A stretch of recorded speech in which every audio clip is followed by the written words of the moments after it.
Atos dos Apóstolos, capítulo 19. Aconteceu que, enquanto Apolo estava em Corinto, Paulo, tendo passado pelas regiões mais altas, chegou a Éfeso, encontrando ali alguns discípulos. Perguntou-lhes: "Vocês receberam o Espírito Santo quando creram?" Ao que eles responderam: "Pelo contrário, nem mesmo ouvimos que existe o Espírito Santo." Perguntou Paulo: "Então, que batismo vocês receberam?" Eles responderam: "O batismo de João." Paulo explicou: João realizou o batismo de arrependimento, dizendo ao povo que cresce naquele que viria depois dele, a saber, em Jesus. Eles, tendo ouvido isto, foram batizados no nome do Senhor Jesus. E quando Paulo lhes impôs as mãos, o Espírito Santo veio sobre eles, e tanto falavam em línguas como profetizavam. Eram, ao todo, uns 12 homens. Durante 3 meses, Paulo frequentou a sinagoga, onde falava ousadamente, discutindo e persuadindo a respeito do reino de Deus. Mas, como alguns deles se mostravam teimosos e descrentes, falando mal do caminho diante da multidão, Paulo se afastou deles e, levando consigo os discípulos, passou a falar diariamente na escola de Tirano. Paulo fez isso durante 2 anos, de modo que todos os habitantes da província da Ásia ouviram a palavra do Senhor, tanto judeus como gregos. Deus, pelas mãos de Paulo, fazia milagres extraordinários, a ponto de levarem os enfermos lenços e aventais no seu uso pessoal, diante dos quais as enfermidades fugiam das suas vítimas e os espíritos malignos se retiravam. E alguns judeus, exorcistas ambulantes, tentaram invocar o nome do Senhor Jesus sobre pessoas possuídas de espíritos malignos, dizendo: "Ordeno que saiam pelo poder de Jesus a quem Paulo prega." Os que faziam isso eram 7 filhos de um judeu chamado Seva, sumo sacerdote. Mas o espírito maligno lhes respondeu: "Conheço Jesus e sei quem é Paulo, mas vocês, quem são?" E o possuído do espírito maligno saltou sobre eles, dominando a todos, e de tal modo prevaleceu contra eles que, nus e feridos, fugiram daquela casa. Esse fato chegou ao conhecimento de todos os moradores de Éfeso, tanto judeus como gregos. Veio temor sobre todos eles, e o nome do Senhor Jesus era engrandecido. Muitos dos que creram vieram confessando e denunciando publicamente as suas próprias obras. Também muitos dos que haviam praticado magia, reunindo seus livros, os queimaram diante de todos. Calculado o valor dos livros, verificaram que chegava a 50.000 denários. Assim, a palavra do Senhor crescia e prevalecia poderosamente. Depois destas coisas, Paulo resolveu no seu espírito ir a Jerusalém, passando pela Macedônia e Acaia.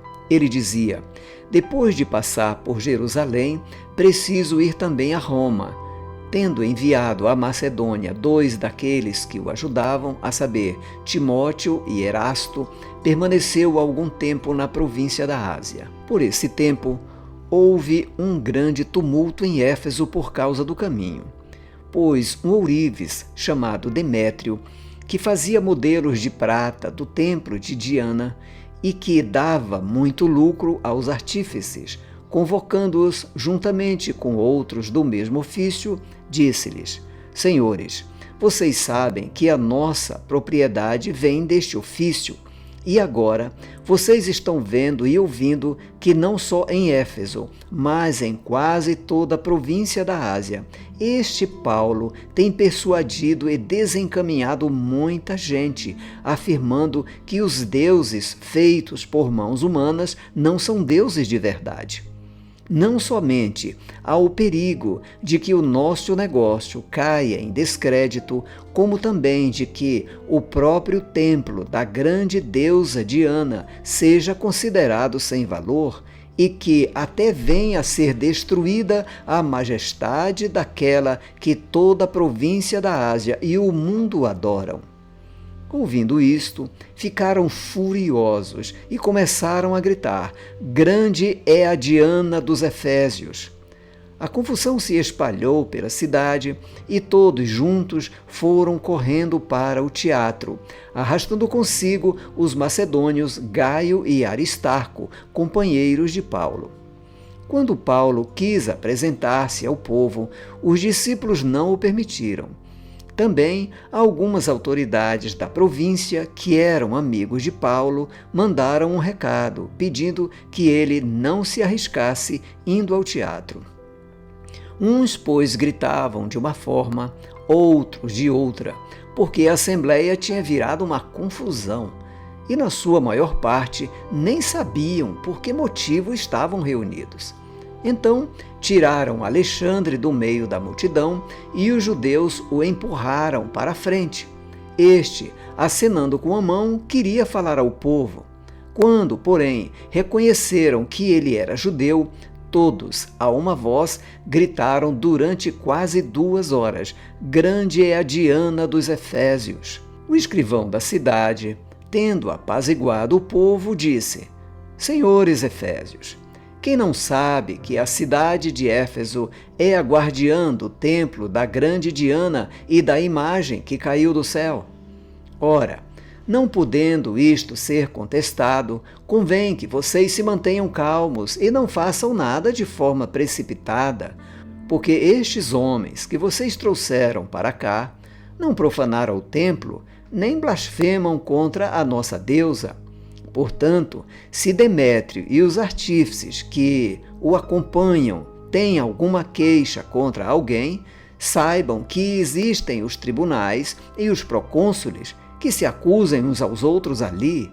Mas se vocês estão pleiteando alguma outra coisa, isso será decidido em assembleia regular, porque também corremos o risco de sermos hoje acusados de revolta, não havendo motivo algum que possamos alegar para justificar este ajuntamento. E havendo dito isto, dissolveu a assembleia.